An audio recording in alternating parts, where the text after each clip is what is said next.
Excellence, ambassadeur et monseigneur qui représente le doyen du corps diplomatique, pour les propos aimables que vous venez de tenir à mon endroit et à l'endroit de ma famille. Comme ça a été prononcé par monseigneur, je suis rassuré que même Dieu a entendu. À mon tour, je voudrais adresser à vous tous et à vos familles respectives mes meilleurs vœux de paix, de bonne santé et de succès dans la réalisation de vos missions pour l'année 2026. J'y joins aussi mes vœux de paix et de prospérité pour les pays et les organisations que vous représentez. Excellences, Mesdames, Messieurs, l'année 2025 a été marquée, tant en Afrique qu'ailleurs dans le monde, par des hauts et des bas, des chutes et des succès. D'ores et déjà, je rends un vibrant hommage à vous tous pour tout acte que vous avez posé en faveur du Burundi. Dans le pays, l'année 2025 a été caractérisée par un climat on ne peut plus stable. Le peuple burundais a vaqué paisiblement à ses activités de développement. Au niveau politique, l'année a été marquée principalement par la tenue des élections libres, démocratiques, apaisées, inclusives et crédibles. Des élections s'aèrent avant, pendant et après leur tenue, contrairement à ce que nous avions toujours observé à pareil rendez-vous politique. Par ces élections, le peuple burundais a démontré qu'il a repris ses racines d'unité qui caractérisent la famille burundaise.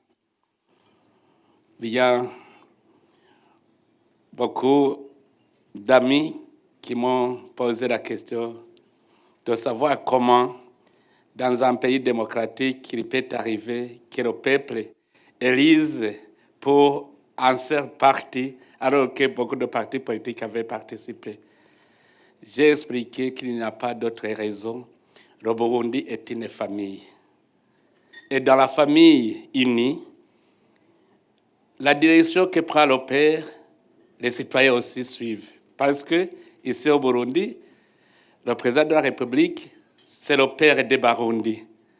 Et quand le père prend une direction, les enfants suivent. Il n'y a pas d'autre secret.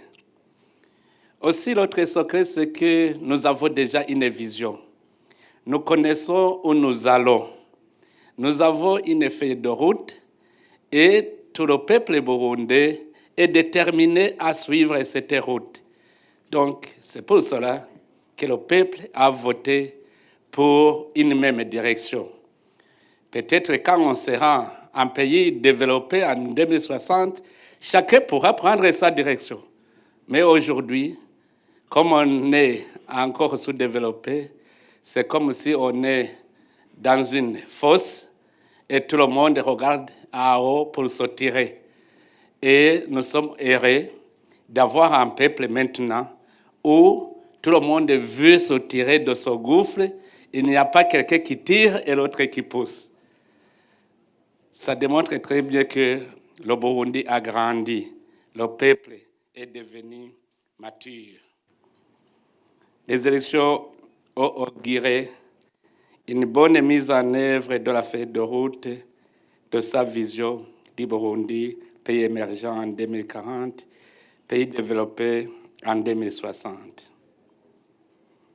Dans l'ensemble, ces élections ont renforcé la légitimité démocratique de nos institutions et a consolidé la stabilité politique de notre pays. Nous avons organisé un atelier d'évaluation des opérations électorales avec tous les acteurs politiques et les observateurs nationaux, ce qui m'a donné l'occasion de féliciter tout le peuple burundais qui venait de démontrer qu'il est politiquement mature et responsable, digne de respect, de considération et de confiance.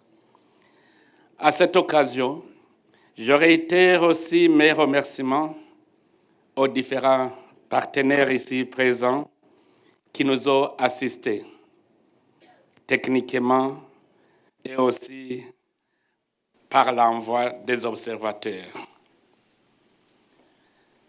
Aussi, pendant cette année 2025, sur le plan sécuritaire, l'année 2025 a été marquée par une paix sans tâche.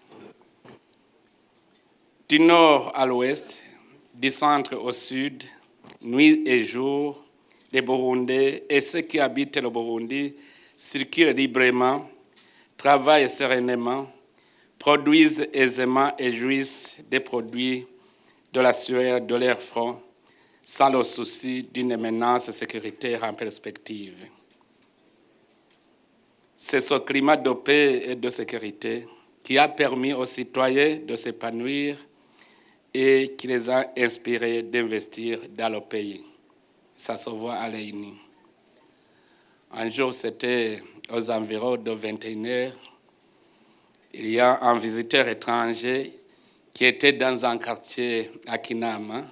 Il partageait avec les Burundais cette brochette de viande de porc. Il m'a envoyé un message. Ce sont les citoyens qui lui ont dit qu'il a le droit d'envoyer un message au président de la République. Il m'a envoyé un message en me demandant l'audience. Le lendemain, je l'ai reçu. Il m'a dit que le Burundi est extraordinaire. Comment se peut-il qu'un étranger peut circuler dans tous les quartiers à l'aise sans s'inquiéter? Alors il m'a dit où il était quand il m'a envoyé ce message. Et ça m'a enchanté parce que nous sommes des joueurs, vous êtes des observateurs, des assistants. C'est vous qui connaissez comment nous jouons. Excellences, mesdames, messieurs, je m'en voudrais de présenter ce qui a caractérisé l'année 2025 sans parler des responsabilités régionales accomplies par mon pays. Le Burundi a présidé l'accord cadre pour la paix, la sécurité et la coopération pour la RDC et la région jusqu'en mai 2025. J'ai présenté mon rapport, j'ai fait des tours, surtout pour contribuer au règlement pacifique de ce conflit qui surgit encore à l'est de la RDC. J'ai donné tout mon mieux. J'ai essayé de calmer le jeu. Les gens se sont étonnés parce qu'ils pensaient que le Burundi est parti au conflit en RDC. Non, le Burundi n'est pas parti au conflit. Le Burundi est allé appuyer la RDC pour sécuriser ses citoyens. On n'est pas parti au conflit donc. C'est pour cela que nous continuons toujours à assurer autant que possible la médiation pour qu'il y ait la paix dans cette région. Le Burundi a aussi présidé le COMESA jusqu'en octobre 2025. Depuis ce mois de février 2025, le Burundi assure la première vice-présidence de l'Union africaine. Présentement, le Burundi assure aussi la vice-présidence de la conférence internationale sur la région des Grands Lacs. Ces hautes responsabilités confiées au Burundi nous ont permis non seulement de comprendre encore les enjeux régionaux et mondiaux, et les ont permis aussi au Burundi de mesurer sa capacité de contribuer dans le concert des nations. Le Burundi avait cette expérience de contribuer pour la paix en Afrique. Le Burundi est en Somalie depuis 2007. Personnellement, j'ai visité Somalie pendant ces moments. Les troupes de la MISOM ne pouvaient pas dépasser 1 kilomètre depuis l'aéroport de Mogadiscio. J'y ai été 3 fois, mais c'est l'armée burundaise qui a dit que c'est une honte si les Africains ne peuvent pas aider un pays africain à retrouver sa paix. Ils ont accepté de sortir des blindés et des chars pour aller libérer Mogadiscio. Le ministère de la Défense, c'était l'état-major général des terroristes d'Al-Shabaab et le Burundi les a libérés. Et on a continué comme ça. Et voilà, aujourd'hui, ça commence à se manifester une autorité de l'État. Mais avant, ça n'existait pas. Le Burundi a contribué par son expérience dans l'arrêt de la guerre et dans la réconciliation des peuples. Quand nous sommes arrivés en Centrafrique, le peuple ne savait pas à quel seigneur se vouer. Il y avait des seigneurs de guerre. Mais quand les troupes burundaises sont arrivées en Centrafrique, immédiatement, le peuple s'est réconcilié parce que nos officiers ont l'expérience sur la réconciliation. Non seulement sécuriser la population, mais aussi nous avons cette expérience de réconciliation. Et nous faisons les deux missions. Vous avez vous-même assisté, quand les troupes burundaises sont arrivées au sud Kivu, les Banyamulenge, les Babembe, les Bafurero, qui sont combattus, ils se sont réconciliés immédiatement. Ni tété, cette politique expansionniste qui est exécutée par le Rwanda. Sinon, au sud Kivu, on avait déjà réconcilié tout le monde. Et je suis heureux que même aujourd'hui, la communauté de Banyamulenge, de Bafurero, de Babembe, de Bavira, tout le monde toujours m'écrit des messages de remerciements et de félicitations. Je les reçois souvent pour discuter comment les réconcilier. Maintenant, ils disent, si nous avons la paix aujourd'hui, en moins d'un mois, nous serons réconciliés parce que vous avez essayé de faire un pont entre les communautés. Et aujourd'hui, les chefs coutumiers se connaissent grâce aux efforts que nous avons faits dans cette partie. Nous sommes heureux que le problème n'est plus le problème entre les pouvoirs publics de l'État et des citoyens. Même les réfugiés que nous avons ici, c'est comme des déplacés. Ils n'ont pas fui le pouvoir en place, ils ont fui l'agression de l'ennemi. C'est pour cela que chez nous, nous essayons aussi d'être solidaires avec eux en faisant tout ce que nous pouvons. Et aussi, nous sommes heureux que le gouvernement congolais a commencé à envoyer des émissaires pour assister ces réfugiés, même s'ils ne s'étaient pas préparés à cette catastrophe. Et c'est autant que faire se peut. Mais nous sommes heureux que nous compatissons toujours. Je suis heureux aussi que vous tous, vous êtes conscients de la solidarité qui doit exister envers ces citoyens congolais.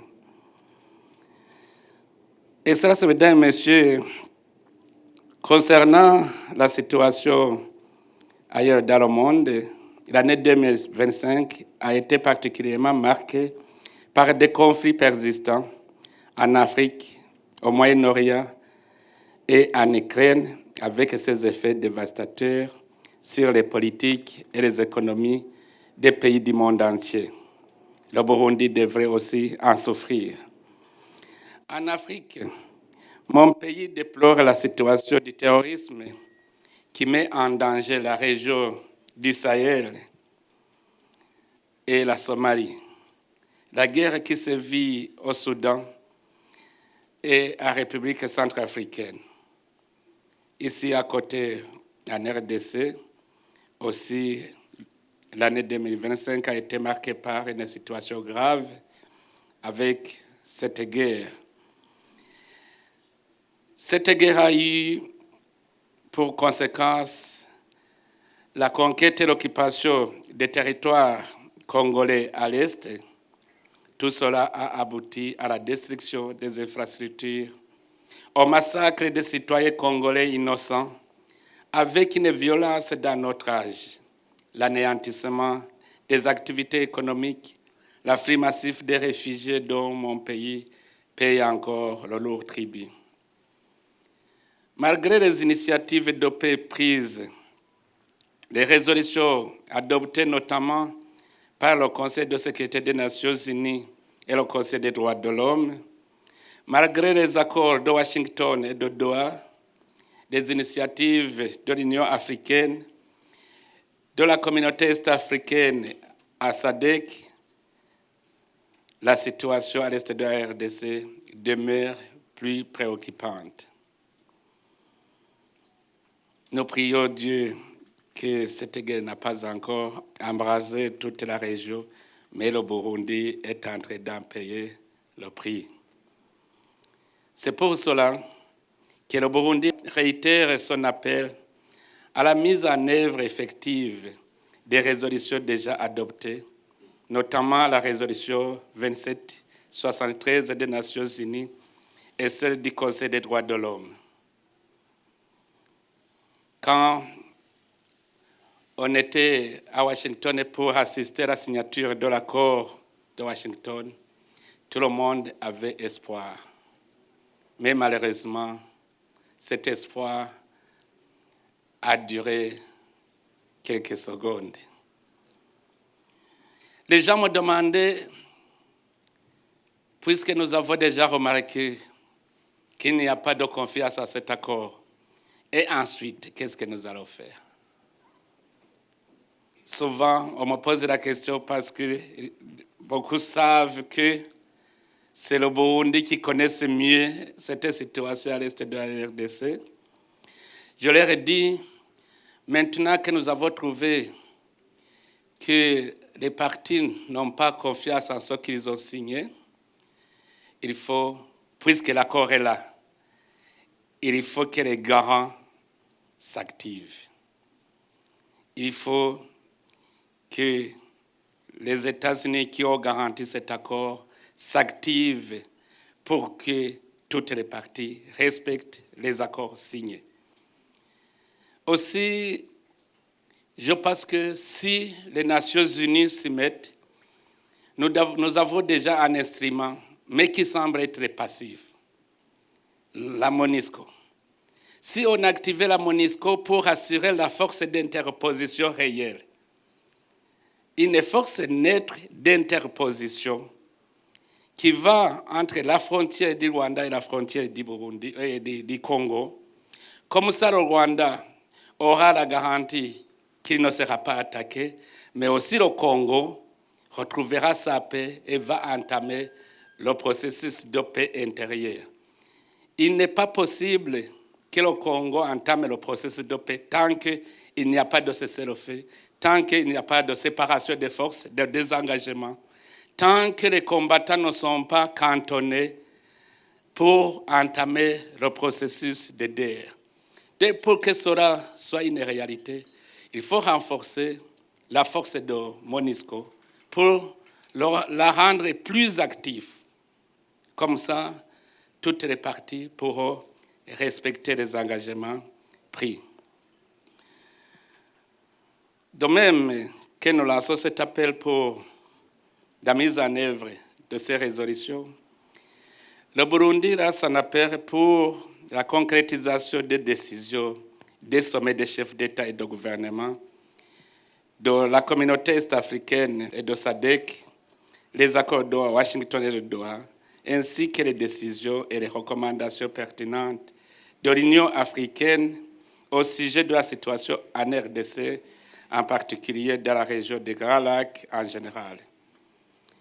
Excellences, Mesdames, Messieurs, le Burundi condamne toute forme d'usage de la violence comme moyen de revendication. C'est pour cette raison que nous prônons la politique de bon voisinage. C'est par ailleurs dans le même contexte que notre bras reste encore tendu vers le Rwanda, dans l'espoir que ce pays remette les responsables des groupes criminels qui l'hébergent depuis 2015 et qui aujourd'hui forment le cerveau des groupes terroristes Red Tabara qui menacent la sécurité de notre pays. Nous resterons en attente, confiants que cette demande sera répondue favorablement pour éclipser toute menace et cela nous permettra de renouer nos bonnes relations de voisinage. Nous n'avons pas rompu les relations. Nous sommes restés ouverts au dialogue. Si le Rwanda a une revendication envers le Burundi, qu'il nous le dise clairement, comme ça on pourra s'asseoir sur la table. C'est ce que je demande toujours. Est-ce que vous avez quelque chose à revendiquer chez nous? Si vous avez des revendications, ils peuvent les mettre sur table et discuter, chercher une issue. Le Burundi s'inscrit toujours dans la logique de paix, de dialogue, parce que nous savons que la guerre n'amène nulle part plutôt la guerre détruit. Excellences, Mesdames, Messieurs, chers amis, en vos rangs et qualités respectives, en considérant les péripéties de l'année écoulée, l'année 2026 s'ouvre à un moment charnière de l'histoire de l'humanité. Nous souhaitons qu'elle s'inscrive dans la perspective de la renaissance de l'humanité. Au-delà des défis immenses qu'elle porte, il y a un espoir et des opportunités majeures à saisir pour refonder un multilatéralisme plus solidaire, plus équitable et plus humain. On note déjà certes des initiatives à encourager au niveau des Nations Unies et de l'Union africaine dans différents pays. Cependant, en même temps, il y a des réalités à déplorer.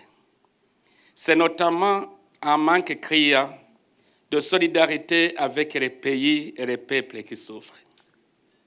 Surtout ici en Afrique, notre continent. Nous devons réactiver la solidarité africaine pour lutter ensemble contre les fléaux comme le terrorisme et la pauvreté.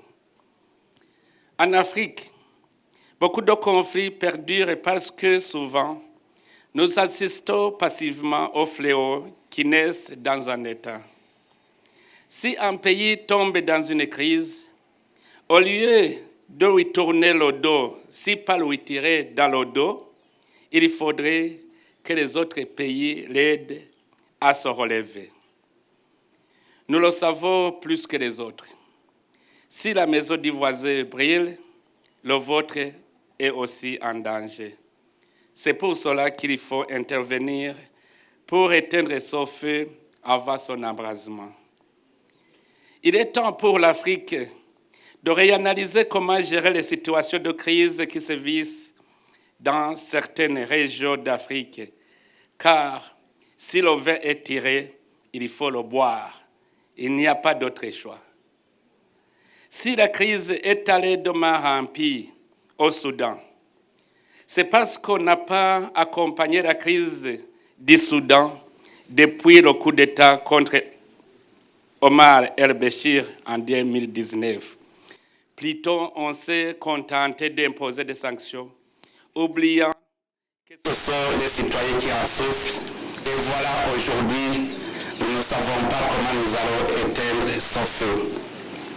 Si le terrorisme semble s'imposer dans la région de Sahel, c'est parce qu'on a laissé les États comme le Mali, Burkina Faso et le Niger se débattre seuls au moment où il fallait être plus solidaire. Voilà, aujourd'hui, il est très difficile de rétablir la paix parce qu'on les a laissés seuls. Excellences, Mesdames, Messieurs, si je m'exprime ainsi, ce n'est pas parce que je soutiens des changements inconstitutionnels des institutions. Des situations difficiles à gérer peuvent surgir dans tout État. Il faut toujours s'attendre à cela car là où se trouvent les hommes, des conflits d'intérêts sont toujours inévitables. Oui, mieux vaut prévenir les conflits car la bonne guerre, c'est éviter la guerre. Mais quand la guerre est là, quand les conflits surgissent dans un État, il faut les gérer. Au Gabon, il y a eu coup d'État. La CEAC a géré cette situation en accompagnant les nouvelles autorités et voilà le Gabon s'en est sorti debout. C'est un bon exemple. On n'a pas rejeté, la région n'a pas rejeté, plutôt on a accompagné et le Gabon s'en est sorti debout.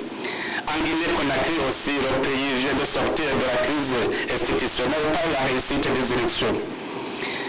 Il n'y a donc pas de raison de ne pas accompagner un ami pendant des moments de crise. D'ailleurs, les bons amis se manifestent en période de dures épreuves. Et cela, mesdames, messieurs, les crises politiques dans nos États ne sont pas une fatalité. Nous devons les gérer pour en mettre fin. En Kirundi, on dit umugabo atinya ingwe ntatinya yamwinjiranye. Un homme, père de famille, peut avoir peur d'un lion, mais il ne peut pas avoir peur d'un lion qui est déjà entré dans sa maison. Il doit l'affronter. Donc, nous devons maintenant gérer les conflits en Afrique pour essayer de voir la voie par laquelle nous devons en mettre fin. Si nous ne sommes pas solidaires, ça sera impossible. C'est pour cela que j'appelle à une solidarité africaine pour gérer les crises qui se vissent dans certains de nos États. Pour le Burundi, cette année, on l'a dédiée aux patriotes, une année du patriote. Le patriotisme et la solidarité n'étant pas deux concepts contradictoires. Le patriotisme incarne l'amour et la solidarité envers son semblable. Nous souhaitons qu'en Afrique, qu'on s'assoie ensemble pour étudier des stratégies pour sortir les États en crise, étudier des stratégies de sortir de ces crises. Avec la solidarité, ensemble, tout est possible. Nous espérons que mes compères chefs d'État me comprendront quand nous serons au sommet. J'ai déjà communiqué avec les chefs d'État de la région du Sahel. J'ai demandé des conseils aux États qui sont stables, qui entourent ces États qui sont victimes du terrorisme. J'ai parlé aux chefs d'État qui sont victimes. J'espère bien que nous allons ouvrir un débat pour étudier comment en sortir. Ici, tout à côté, au Soudan aussi, c'est la même chose. Nous devons étudier ensemble comment en sortir. Je crois que là, vous commencez à sentir la charge que j'aurai l'année prochaine. L'année 2026 sera marquée par la présidence de l'Union africaine par le Burundi, et ça à partir du mois prochain. Nous comptons nous acquitter de cette noble tâche avec humilité et responsabilité. Notre pays attend inscrire son action autour des priorités chères à notre continent et à l'humanité, notamment les questions effectivement de paix et de sécurité, la mise en œuvre effective de la zone de libre-échange continentale africaine, la question de l'eau et de l'assainissement en tant que besoin vital de nos peuples, ainsi que d'autres sujets majeurs de préoccupation que l'Afrique partage avec le monde entier. Dans cette même perspective, nous sommes fermement engagés à arroser davantage notre coopération pour l'intérêt partagé de nos pays et organisations respectives. Et pour réussir ce pari, Excellences, Mesdames, Messieurs, permettez-moi de vous dire que je compte sur votre soutien. Déjà, dans votre discours, j'ai senti votre soutien. Ça me conforte et ça me renforce. Avec vous, nous allons réussir ensemble et nous allons fêter cette réussite. Excellences, Mesdames, Messieurs, réitérant mes remerciements pour le pas déjà franchi ensemble, confiant que cette année 2025 sera plus fructueuse et nos relations encore plus florissantes, je vous invite à lever vos verres pour les vœux de santé, de bonheur, de paix et de prospérité à nos pays, à nos organisations et à vos holidays respectives.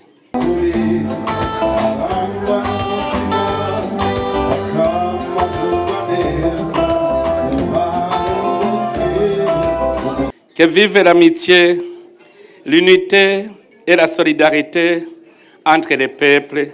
Je vous remercie. Que Dieu vous bénisse.